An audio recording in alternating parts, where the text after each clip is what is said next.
بسم اللہ الرحمن الرحیم۔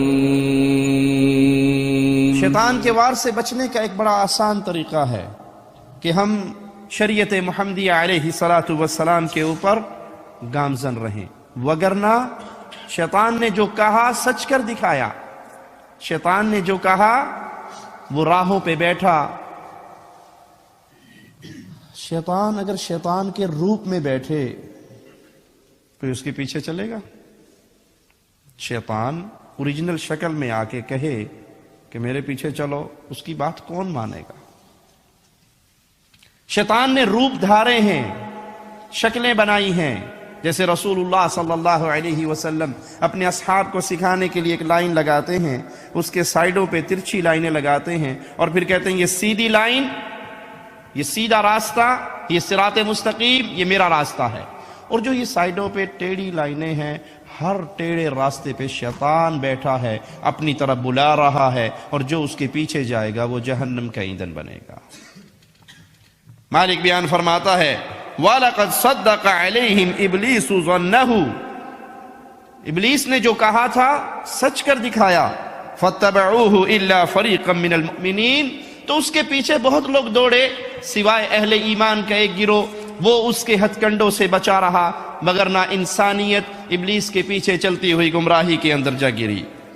سابقہ امتوں کو شیطان نے کئی طریقے سے الجھایا۔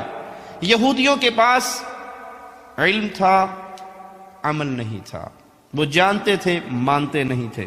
رسول اللہ صلی اللہ علیہ وسلم کو جب خبر ہوئی ایک یہودی بچے کے مرنے کی، آپ اس کے گھر میں گئے، اس کے سرہانے کھڑے ہوئے کہا یا غلام قل لا الہ الا اللہ۔ اس نے اپنے یہودی بابا کو دیکھا، اس کے باپ نے کہا کہہ دے جو ابو القاسم نے کہا ہے۔ کیوں؟ وہ جانتا تھا حسد کی بنیاد پہ، غم و غصے کی بنیاد پہ، تعصب کی بنیاد پہ، قومیت کی بنیاد پہ حق کو ٹھکرانے والے، لیکن جانتے تھے کہ حق یہی ہے، کہہ دے جو ابو القاسم نے کہا۔ اس نے کہا اشہد ان لا الہ الا اللہ واشہد ان محمد رسول اللہ صلی اللہ علیہ وسلم۔ گھر سے نکلتے ہیں، چہرہ پھول کی طرح کھلا اٹھا ہے اور کہہ رہے ہیں اللہ کا شکر ہے ایک جان میرے ذریعے میرے رب نے جہنم سے اور آزاد کر دی۔ وہ جانتے تھے لیکن عمل نہیں کرتے تھے۔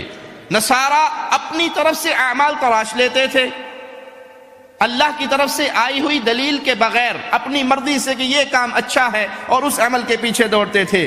رسول اللہ صلی اللہ علیہ وسلم نے فرمایا اسلام کی کڑیاں ایک ایک کر کے ٹوٹنا شروع ہوں گی۔ اسلام کی کڑیاں ایک کے بعد ایک اور ایک کے بعد ایک ٹوٹیں گی۔ سب سے پہلے جو کڑی ٹوٹے گی وہ اللہ کی شریعت کے مطابق فیصلے نہیں کیے جائیں گے۔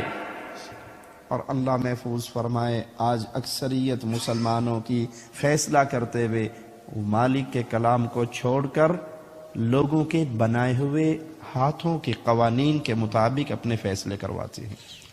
جرگے کا یہ فیصلہ ہے، پنچایت کا یہ فیصلہ ہے، قوم کا یہ فیصلہ ہے، عدالتوں کا یہ فیصلہ ہے، قرآن حکیم کا فیصلہ وہ منظور نہیں ہے، شریعت اسلامیہ کا فیصلہ منظور نہیں ہے۔ یہ رونا کسی کا کیا روئیں، کلمہ پڑھنے والوں کی اپنی اکثریت کا یہ حال ہے۔